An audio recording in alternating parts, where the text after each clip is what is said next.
Hello दोस्तों, नमस्कार। आज हम शुरू करने वाले हैं बहुत ही जोश जुनून के साथ दर्पण मिरर क्या होता है इसके बारे में डिस्कस करने वाला है। ये हमारा प्रकाशिकी का यानी ऑप्टिक्स का सेकंड पार्ट है और इसमें हम जो है दर्पण के बारे में डिस्कस करने वाले हैं। तो आइए देखते हैं, टाइम को वेस्ट न करते हुए, क्या होता है, कैसे बनता है, इससे क्या इमेज, तो इसके द्वारा हम लोग डिस्कस करने वाले हैं। चलिए फटाफट देख लेते हैं। तो मिरर हमने हेडिंग डाला है। मिरर क्या होता है सबसे पहले ये जानिए। भैया सुबह से शाम तक अपना फिगर देखते हो, किसमें देखते हो जरा सोचो। तो भाई आप शीशा में देखते हो, जिसको आईना बोलते हैं, वही तो है हमारा दर्पण, वही तो है हमारा दर्पण। उसी के बारे में डिस्कस करने वाले हैं। तो आज हम जो है अपने डे टू डे लाइफ में जो इस मिरर का यूज करते हैं उससे इमेज का फॉर्मेशन भी देखेंगे, कैसे बनता है, सीधा होता है कि आभासी उल्टा होता है, कैसा बनता है, वो तो मैं आपको डिस्कस करूंगा। फिलहाल मैं सवाल ये है यार, इसमें एक टॉपिक ये जो हेडिंग आया है कि दर्पण होता क्या है, किसी हम दर्पण बोलेंगे, हर वस्तु को तो दर्पण बोलेंगे नहीं, क्योंकि हर वस्तु के अंदर परावर्तन का गुण होता है, किसी में कम है, किसी में ज्यादा है। वैसे जो ब्लैक वाली बॉडी होती है, वस्तु होती है, वो नहीं करती है, वो अवशोषित करता है पूरी की पूरी। लेकिन कोई भी वस्तु, जो भी वस्तुएं है, वह सब के सब वस्तुएं क्या करती है, प्रकाश को रिफ्लेक्ट करती है। मैं भी करता हूं, आप भी करते हो, ठीक है।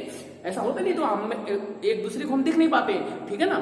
तो इसका मतलब यार, किसको हम दर्पण बोलेंगे? ऐसा थोड़ा है कि हमारे बॉडी भी रिफ्लेक्ट करता है तो मैं जो है कि दर्पण बोल देंगे मैं अपने बॉडी को, ऐसा तो है ही नहीं। तो किसे हम, किस वस्तु को किसे हम जो है मिरर बोलेंगे, तो ये एक सवाल है।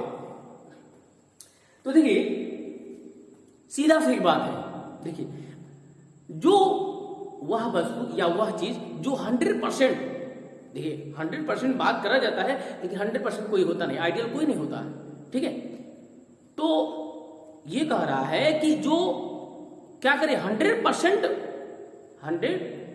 जो है 100% प्रकाश को परावर्तित कर देता है, उसे हम क्या बोलेंगे, दर्पण बोलेंगे। तो जैसे आपने शीशा, जो हम लोग आईना अपना फिगर जो देखते हैं, सुबह उठकर नहा धोकर बालों कंघी करते हैं, है ना, दीपक के सामने फेयर लवली लगाते हैं, क्रीम लगाते हैं,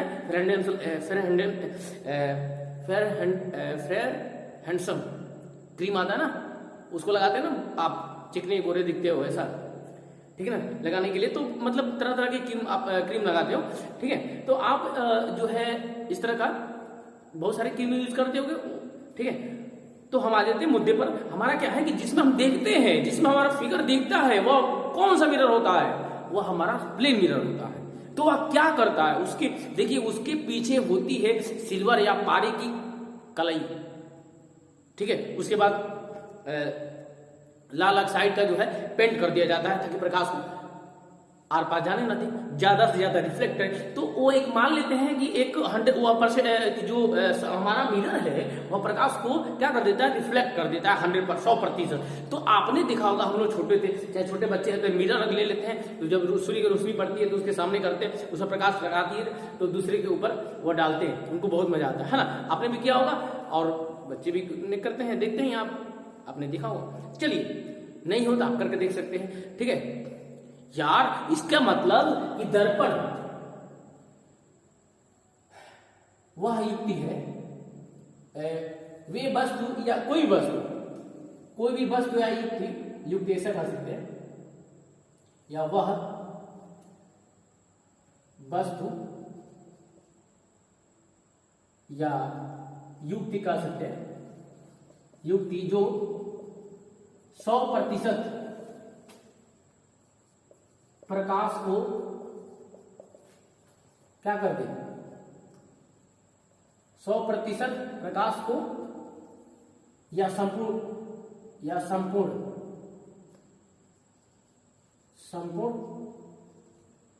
प्रकाश को 100% या संपूर्ण बोल सकते हैं, संपूर्ण 100% या लिख लीजिए, या करें संपूर्ण, चलिए इसको मिटा देते, संपूर्ण प्रकाश को परावर्तित करता है, दर्पण कहलाता है। दर्पण वह वस्तु या युक्ति जो 100% या संपूर्ण प्रकाश को क्या करे, परावर्तित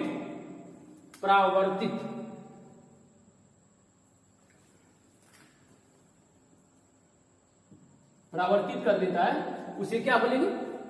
तो दर्पण बोलेंगे। चलिए इसमें आगे देख लेते हैं। अब ये हो गया यार। अब दर्पण के प्रकार देखिए, दर्पण के दो प्रकार हो जाते हैं। दर्पण की अगर बात करें तो दर्पण के दो बेटे हुए, एक समतल दर्पण और एक हुआ गोलीय दर्पण। दर्पण के बेटे हैं तो दर्पण तो रहबे करेगा, इसमें कोई कंफ्यूजन नहीं है। इसको बोलते हैं प्लेन मिरर, इसको बोलते हैं स्फेरिकल मिरर,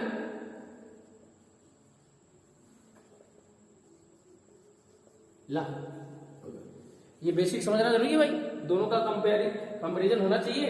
ऐसा देखिए, ऐसा दर्पण जो सीधा होता है, इसको ऐसा बना लीजिए, एक तरफ पॉलिश कर दीजिए। हाँ, इसको ऐसा बना लीजिए, ऐसा बना लीजिए, ठीक है, सीधा होना चाहिए, ठीक है।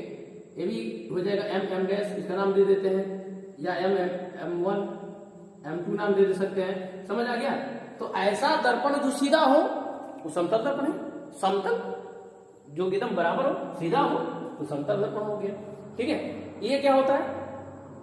ऐसा दर्पण जिसका परावर्तक पृष्ठ, या ऐसा दर्पण जो क्या होता है, गोलीय होता है, वक्र होता है, वक्र कर्वनुमा होता है। ऐसा या तो ऐसा कर्व होगा, मतलब गोलीय होगा। ऐसा दर्पण जिसका परावर्तक पृष्ठ जो है वह गोलीय हो, ऐसा कर सकते हैं, ठीक है।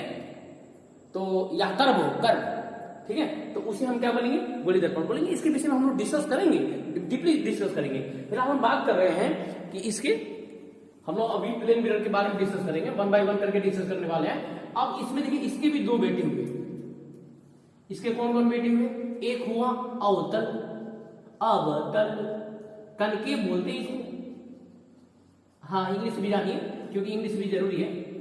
हिंदी मीडियम वाले सुनते हैं, हमारे हिंदी मीडियम वाले सोचते हैं भैया हमारे लिए तो कोई जरूरी नहीं है उत्तल दर्पण। तो फिर पढ़ के रहे हो भाई, पढ़ना छोड़ दो, फिर पढ़ोगे नहीं भैया, आगे भी आपको पढ़ना है ना, तो ये सब इंग्लिश भी काम आने वाला है। मिरर, थोड़ा सा इसको ध्यान दीजिए, इसको बोलते हैं कन्वेक्स मिरर, ठीक है भैया। अबे बोलो तो सही, समझ आ रहा है ना? हाँ देखो, मैं समझ रहा हूँ, आप आराम से बैठ के सो के देख रहे हो। ऐसा नहीं चलेगा, ऐसा नहीं चलेगा। कापी पेन उठाइए, इसको निकल फटाफट नोट करो, फिर याद करना है इसको, ठीक है। अब देखिए प्लेन मिरर के बारे में डिस्कस करने वाले हैं। ये समतल दर्पण का जो है, तो समतल दर्पण हुआ दर्पण जिसका क्या होता है, परावर्तक पृष्ठ या जो मतलब सीधा हो, उसे हम समतल दर्पण कहेंगे। एक तरफ उसकी कलई होती है, एक तरफ ये पॉलिश होती है पेंट की।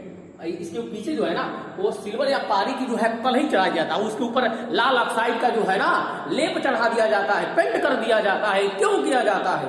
क्योंकि जो किरणें पड़े ना, वो आर पार ना जाए। आर पार जाएगा तो फिर कैसे बनेगा? तब तो हमारा फिगर बनेगा ही नहीं बनेगा ना। और जब फिगर नहीं बनेगा तो हम करने क्या चले थे? फिगर ही तो बनाने चले थे, ठीक है। तो इसके आगे चलते हैं, देखते हैं फिर। हाँ, तो फिर ये हो गया वह युक्ति, वह वस्तु या वह युक्ति जो 100% या संपूर्ण प्रकाश को परावर्तित कर देता है, दर्पण कहलाता है, मिरर कहलाता है, ठीक है। अब हम इसके बात करेंगे प्लेन मिरर का। चलिए बेटा देखो, ये थोड़ा सा ध्यान रख लेंगे, ये फ्लो चार्ट था। अब इसमें और डिस्कस करने वाले हैं, बहुत मजा आने वाला है इस क्लास में भाई। ये आपकी इसका दूसरा पार्ट है। ये धीरे धीरे हम आगे तरफ बढ़ रहे हैं, और ये हमारा सीधे जो है IIT और नीट जैसे कॉम्पिटिटिव एग्जामिनेशन के लिए बहुत ही महत्वपूर्ण है। ये बेसिक चीज है, इसको नहीं पता होगा तो फिर आगे समझ में नहीं आएगा। हम लोग कायदे से बात कर रहे हैं कि जो भी बच्चा है जो वीक है उसको भी वो समझ आना चाहिए। अभी हम लोग बात कर रहे हैं समतल दर्पण। ऐसा दर्पण, कौन दर्पण भैया? समतल दर्पण द्वारा प्रतिबिंब की रचना, ठीक। तो समतल दर्पण द्वारा प्रतिबिंब की रचना देखेंगे। चलो बना लेते हैं एक समतल दर्पण। ऐसे बना दिया, ऐसे कलई कर दिया, क्या ऐसे नहीं बना, मतलब ऐसे, और अच्छा से थोड़ा सा सीधा बनाइए, एकदम लगे कि हाँ यार वास्तव में ये समतल ही है। चलो हमने ऐसे बना लिया, ये हमारा M डैश है, ये बस पॉलिश करा गया है पीछे, बस इतना, ताकि आर पार न जाए। आर पार जाएगा तो फिर प्रतिबिंब बनेगा नहीं, क्योंकि रिफ्लेक्ट करेगा तभी उसका इमेज बनेगा।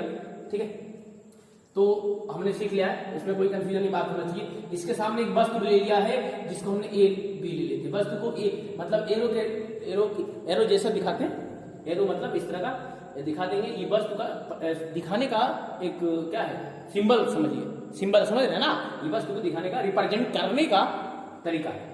तो ए और बी मान लिया, ई क्यू मान लीजिए, कुछ भी मान लीजिए, ए बी मानते हैं जनरली। तो ई क्या कर लिया, देखो भैया, अब यहां से मैंने दो किरणें ले लिया, जरा गौर करिए, इस तरह का दो किरण लिया, ये टकराएगा, टकरा के क्या करेगा, रिफ्लेक्ट करेगा, ऐसे जाएगा।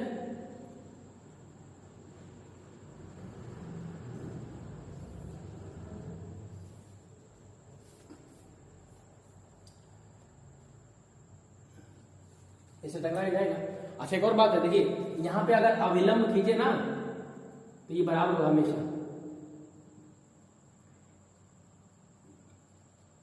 इससे कोई मतलब नहीं है, बस मैं इमेज बनाकर दिखा रहा हूं, बस ये हो गया। ठीक है, अरे यार तो ये आगे मिलेगा, ऐसे जाने वाला किरण कभी मिलेगा आगे, आगे नहीं मिलेगा, मतलब पीछे कहीं मिलेगा। जरा गौर करना बातों पर। भाई देखो कैसे बनाना, ये तरीका है बनाने का। ठीक है भैया, फिर पीछे बढ़ा दिया यार, चलो पीछे बढ़ा देते हैं, देखते हैं। मतलब मैं इसको बता देता हूँ, थोड़ा सा ये बराबर डिस्टेंस होना चाहिए, थोड़ा सा इस चीज को ध्यान देखना पड़ेगा। जैसे मैं पहले बना लेता हूँ, ये देखिए, मतलब इधर ही कहीं होना चाहिए प्रतिबिंब आपका। तो ये मैं बना लेता हूँ थोड़ा सीधा,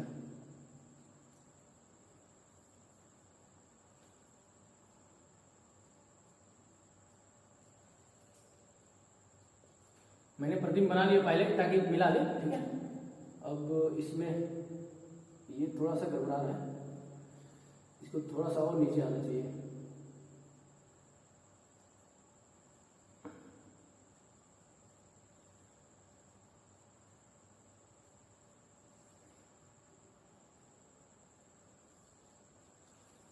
इसको एक बार और बनाते हैं, फिगर थोड़ा गड़बड़ हो रहा है। फिगर गड़बड़ नहीं हो रहा है, सब तरीका सही है, क्योंकि पहले हमने मिलाया नहीं इसको। ठीक है, इसमें क्या है, मिला देते हैं पहले।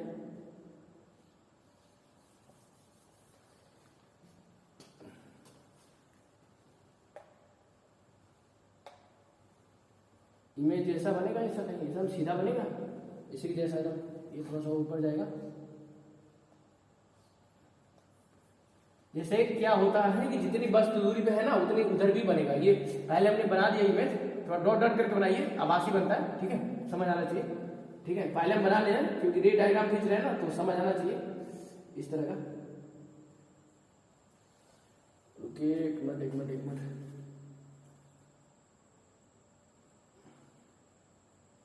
इसको हम ऐसा ले लेते हैं। ठीक है,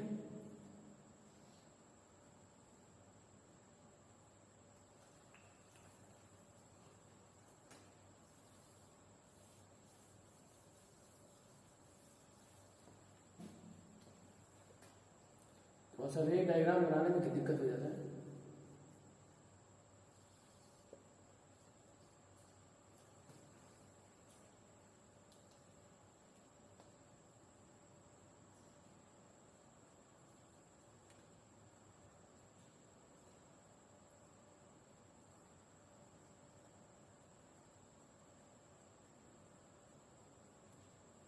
ठीक है, चलिए, ये इसका मतलब ये ऐसे जाएगा और ये ऐसे जाएगा। ठीक है, तो पहले आप रे बना लीजिए, रे डायग्राम खींच लीजिए, क्योंकि थोड़ा सा इमेज फॉर्मेशन में थोड़ा समस्या होती है। ठीक है ना, तो ये प्रैक्टिस पर निर्भर करता है, थोड़ा सा आपको प्रैक्टिस करना होगा। ठीक है, माफ करिएगा, थोड़ा सा टाइम लग गया बनाने में। मतलब इसमें क्या है ना, थोड़ा सा समझना पड़ता है, क्योंकि ये जितनी दूरी होनी है, लगना है ऐसा, ये जितनी दूरी होती है ना इसकी, यहाँ से यहाँ तक जितनी दूरी होगी ना, इसमें काट के देख रहा हूँ, इधर मैं लिख देता हूँ, ये जितनी दूरी है ना, यू लिखते हैं, वस्तु की दूरी को यू लिखते हैं। इधर भी जितनी होगी ना, इधर भी उतना ही होगा। ये प्रतिबिंब की दूरी है, भी मान लेते हैं। तो ये हम समतल दर्पण में अगर बात करें तो देखिए, प्रतिबिंब की अगर हम बात करें तो प्रतिबिंब देखिए, प्रतिबिंब जो है दर्पण के पीछे बनेगा, दर्पण के पीछे। ठीक है, दूसरा सीधा बनेगा, आभासी और आभासी, आभासी बनेगा, ठीक है। और तीसरा देखिए, सीधा और वस्तु की दूरी जो होगी उनकी क्या होगी, दूरी समान होगी। दूरी क्या होगी, समान। दूरी मतलब जितनी समान, जितनी वस्तु दूरी मतलब ये हो गया, इसका मतलब क्या हो जाएगा, इसका मतलब ये हो गया u बराबर क्या हो गया, v। प्रतिबिंब की दूरी और वस्तु की दूरी किसे, दर्पण से बराबर होगी, ये थोड़ा ध्यान रखना, ठीक है। अब क्या बात है, वेग भी इसका समान होगा। वेग अगर मान लीजिए कि ठीक है, u वेग से कोई इधर आ रहा है, u वेग से इधर, u वेग से अगर इधर आ रहा है, इसका वेग कितना है, u है, ये वेग है, तो इधर ये भी प्रतिबिंब क्या करेगा, इधर भी u वेग से ही जाएगा, वेग समान होगा, ठीक है। वेग इसका क्या होगा, अब चाल इसकी, वेग या चाल, ठीक है, ये चाल मतलब वेग या चाल दोनों लिखे, क्या होगा, बराबर होगा, मतलब इसकी दूरी, वेग क्या होगी, वेग भी क्या होगी, समान होगी, ठीक है। सीधा और आभासी वस्तु से समान दूरी, और इसकी लिखा है वो वस्तु के बराबर, पांचवा पॉइंट, वस्तु के बराबर, वस्तु की क्या होगा, बराबर, वस्तु के बराबर बनेगा, ठीक है। जितनी लंबी ये होगी बस प्रतिबिंब वस्तु, उतनी लंबी जो है क्या होगा, इसका मतलब अगर इसको हम h1 मान लें और इसको h2 मान लें, h2 मान लें, तो ये क्या होगा, h1 बराबर h2, ठीक है। अच्छा, इसकी फोकस दूरी क्या होती है, दूरी क्या होती है, अनंत, छठवां पॉइंट, अनंत, ठीक है। फोकस दूरी क्या होती है, अनंत होती है, ठीक है। अच्छा, वस्तु की ओर अगर बात करें, सातवां पॉइंट, वस्तु की ओर वेग जो होगा वह क्या होगा, वो हो जाएगा u प्लस v, दोनों जुड़ जाएगा, ठीक है। देखिए, इसको भी वस्तु की दूरी बराबर है ना, तो इसको भी u मान लीजिए, क्योंकि दूरी बराबर, सॉरी दूरी बराबर है, ठीक है। चाहे अगर हम d मानते हैं, इसको d मानिए, d मान लेते हैं, तो आप इधर भी क्या होगा, ये हो जाएगा d, और u वेग से इधर आएगा तो ये भी u वेग से इधर, अगर वस्तु आ रहा है तो इधर, इससे डिस्टेंस को वो मान लीजिए क्या होगा, d। तो यहाँ पे डिस्टेंस कहाँ लिखा था आपने, ये जो लिखा था उसको d बराबर d, मतलब d1 और क्या कर लीजिए, d2 कर लीजिए, तो d1 बराबर क्या होगा, d2, distance, d for distance, थोड़ा सा मिस्टेक हो गया ना। और यहाँ पे लिख लीजिए u प्लस u, वस्तु की ओर पूछेगा तो 2u हो जाएगा, ये आपको ध्यान रखना पड़ेगा।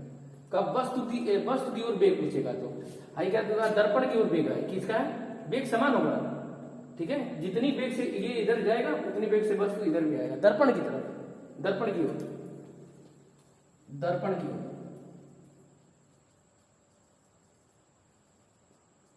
दर्पण की ओर पूछेगा तब ये क्या होगा, इसका वेग समान होगा, ठीक है। जब वस्तु की ओर पूछेगा तो वेग समान नहीं होगा, वेग जुड़ जाएगा, क्योंकि ये सापेक्षिक हो जाएगा ना। इसके देखिए अब क्या हो गया, जब एक ट्रेन दो ट्रेन एक दूसरे को जब पास क्या करती थी, मतलब गुजरती थी एक दूसरे से, मतलब एक प्लेटफॉर्म से, तो वो दोनों का वेग क्या हो जाता, सापेक्षिक जो वेग होता था, दो जुड़ जाता था। अपने साथ सवाल किया होगा, ठीक है, जूनियर क्लास में, इसमें भी ऐसा ही कुछ होता है, समझ आ गया। अब एक और बात कर लेते हैं, ये आपको समझ आ गया, बिल्कुल समझ आएगा, ध्यान से समझिए, बिल्कुल समझ आएगा। ये सब क्लियर हो गया, ये सब कॉम्पिटेटिव एग्जाम में पूछा जाता है। जैसे मान लीजिए कि अगर ये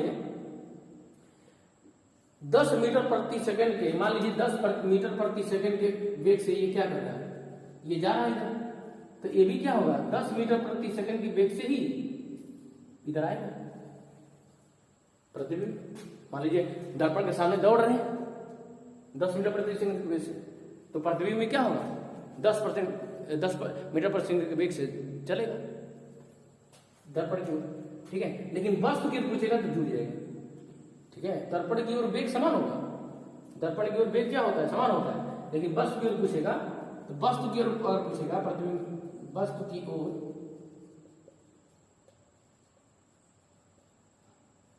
प्रतिबिंब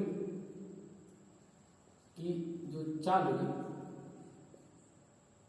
या वेग क्या हो जाएगी, u प्लस यू मतलब 10 प्लस 10 10 प्लस 10 मतलब 20 मीटर के वेग से क्या 20 मीटर प्रति सेकेंड के वेग से इधर आएगा, ठीक है। ये भी हो गया। चलिए आगे देखते हैं, क्लियर हो गया इतना बात, और कोई दिक्कत पूछ लीजिए। समतल दर्पण द्वारा प्रतिबिंब का बनने का ये स्थिति है। लोग बहुत ये कम समझ आता है, लेकिन आप सबको समझ आएगा। बस मैंने क्या बोला, देखिए क्या बात याद करना है कि देखिए दर्पण के सामने जितनी दूरी पर वस्तु होगी उतनी दूरी पर प्रतिबिंब उसका पीछे दर्पण के पीछे बनेगा। जितनी वस्तु की लंबाई होगी उतनी वस्तु की प्रतिबिंब की लंबाई होगी। अगर v वेग से u वेग से अगर वो गति कर रहा है दर्पण की तरफ वस्तु, तो प्रतिबिंब u वेग से गति करेगा। अगर वस्तु की ओर पूछेगा तो क्या करेगा, दोनों का चाल, दोनों का वेग जो है जुड़ जाएगा, दोनों का बराबर है तो दोनों का जुड़ जाएगा, तो 2u हो जाएगा अगर u वेग मानते हैं तो। अच्छा, डिस्टेंस तो बराबर ही होगा, ठीक है। सीधा और आभासी का प्रतिबिंब बनता है, ठीक है। क्योंकि अच्छा एक और हमने बता भी दिया है कि सीधा आभासी प्रतिबिंब कभी भी हम पर्दे पर नहीं देख सकते हैं, ठीक है, आभासी प्रतिबिंब, जबकि वास्तविक प्रतिबिंब पर्दे पर देखा जा सकता है। तो ये आपको समझ आ गया होगा, आई होप कि आप अच्छे समझ रहे होंगे। इवन हमें कमेंट बॉक्स में जो भी बच्चे देख रहे हैं, जो हमारे वीडियो देखते हैं, तो मेरा प्लीज उनसे रिक्वेस्ट है कि एक बार लाइक करें जरूर, और हमें कमेंट बॉक्स बनाएं कि कैसे वीडियो आपको लगा, ये हमें जरूर जो है बताएं। चलिए आगे चलते हैं, और भी इसमें मॉडिफाई करने की कोई जरूरत हो तो हमें जरूर बताएंगे।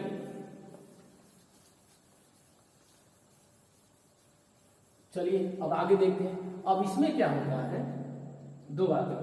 अब इसमें पूछता है जैसे,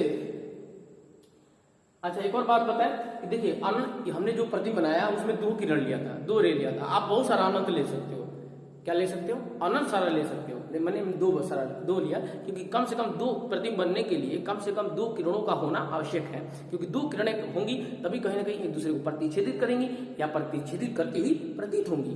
ये हमने देखा कि टकरा कर चली गई, लेकिन आगे तो कहीं नहीं मिली, लेकिन पीछे बढ़ाने पर मिलती हैं।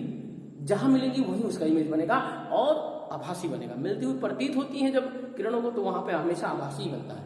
ये सब धीरे धीरे क्लियर हो जाएगा, और ये अभ्यास जितना ज्यादा करेंगे उतना ही ज्यादा कंसेप्ट क्लियर हो जाएगा।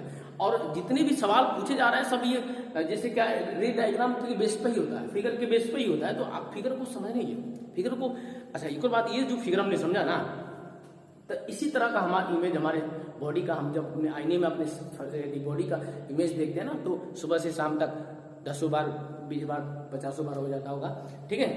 तो वह इसी प्रकार इसी फंडे पर, इसी रूल पर जो है बेस्ड होता है, ठीक है। आगे चलते हैं। अब इसमें देखना है कि अब मान लीजिए अगला केस है,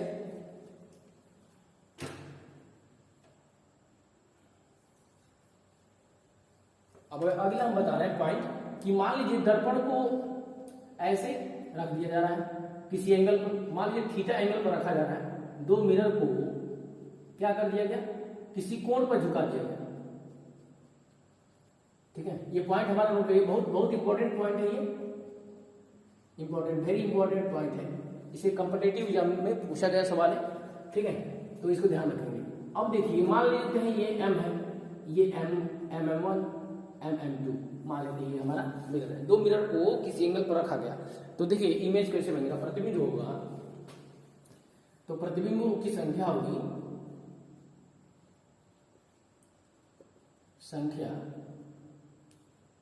n बराबर 360/θ।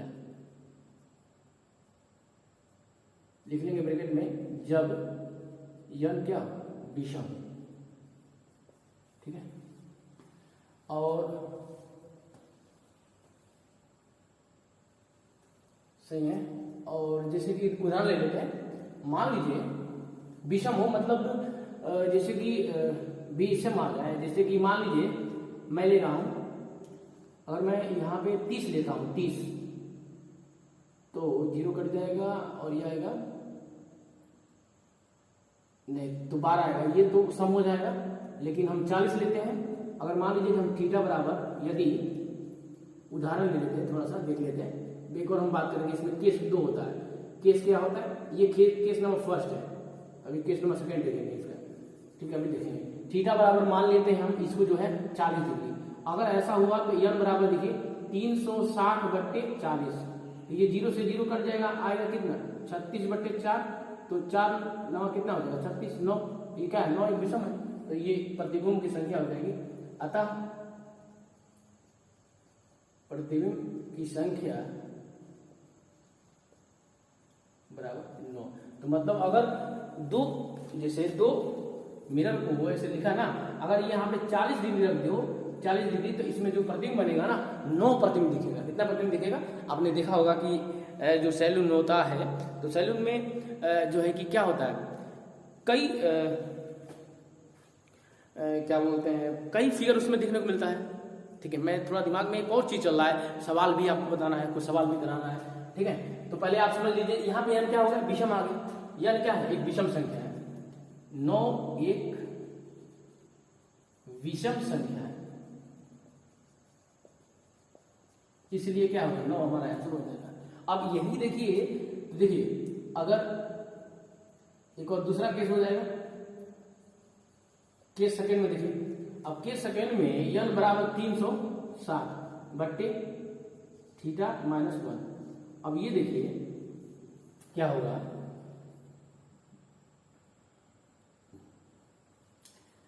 यदि n क्या हो, सम संख्या हो,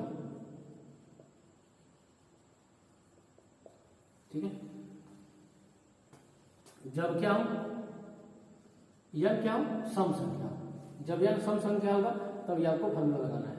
अब ये देखिए, अब मान लीजिए कि n हम थीटा बराबर ले रहे हैं 30 डिग्री, तो 30 n बराबर क्या हो जाएगा 360/30, ये 0 कट जाएगा, और क्या 12 3 36 होता है, मतलब 12 आएगा, 12 सॉरी इसमें -1 कर देना है,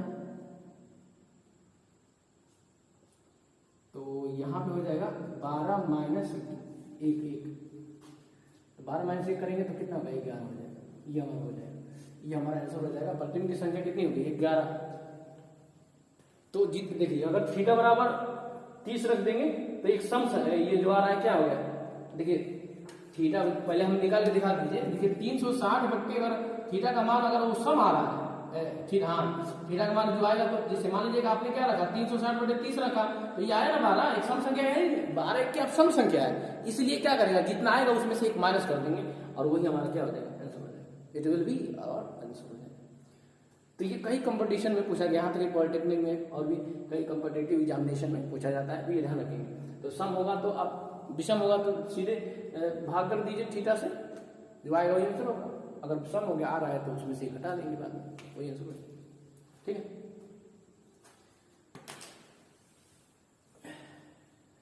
चलिए ये भी क्लियर हो गया, ये भी कंसेप्ट क्लियर हो गया। अब कुछ नहीं बच रहा है, कोई टॉपिक तो है नहीं अभी। चलिए एक और बच गया है, जब दर्पण, जैसे दो दर्पण समांतर हो। चलिए एक और केस है, एक केस ये हम देख लेते हैं, एक और केस इसे पढ़ लेते हैं जल्दी से, इसको इरेज कर देता हूं। ठीक है,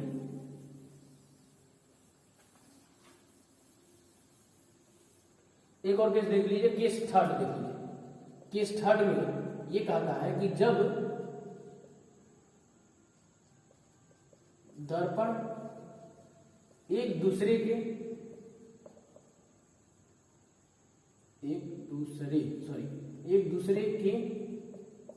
समांतर रखे हो, तो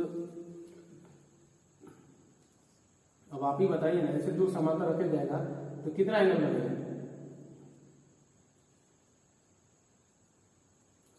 मान लीजिए m डैश है,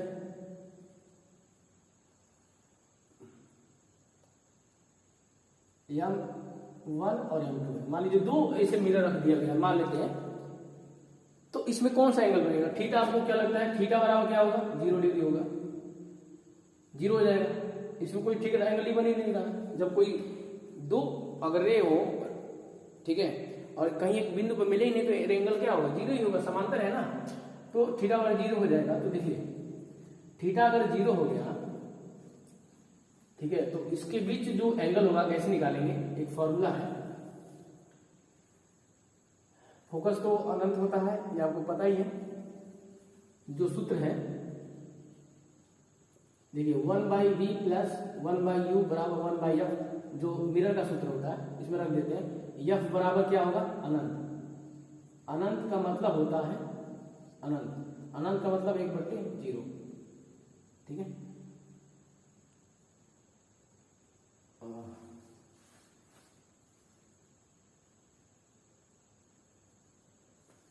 एक मिनट में रुक जाइए, थोड़ा सा हम इसको क्लियरफाई कर दे रहे हैं कि अगर ये थीटा बराबर 0 हो तो प्रतिबिंब की संख्या जो हो जाएगी 360/0, मतलब नॉट डिवाइड, अनंत हो जाएगी। समझ रहे हैं ना? जब किसी में 0 में संख्या भाग करते हैं, इसकी कोई जरूरत नहीं अभी, ये बस याद रख लीजिएगा इसको। ये सूत्र वाला ये मिरर फार्मूला है, और ये थीटा बराबर ये दो पहले 0 है, 360/0 हो जाएगा, ये अनंत आ जाएगा, अनंत आ जाएगा, मतलब इन्फिनिटी बनेगी। जब किसी, लिख लीजिए मैं बता रहा हूं, जब किसी संख्या में शून्य से भाग किया जाता है तो वह संख्या अपरिभाषित होती है और उसका मान 1/0 होगा, अनंत।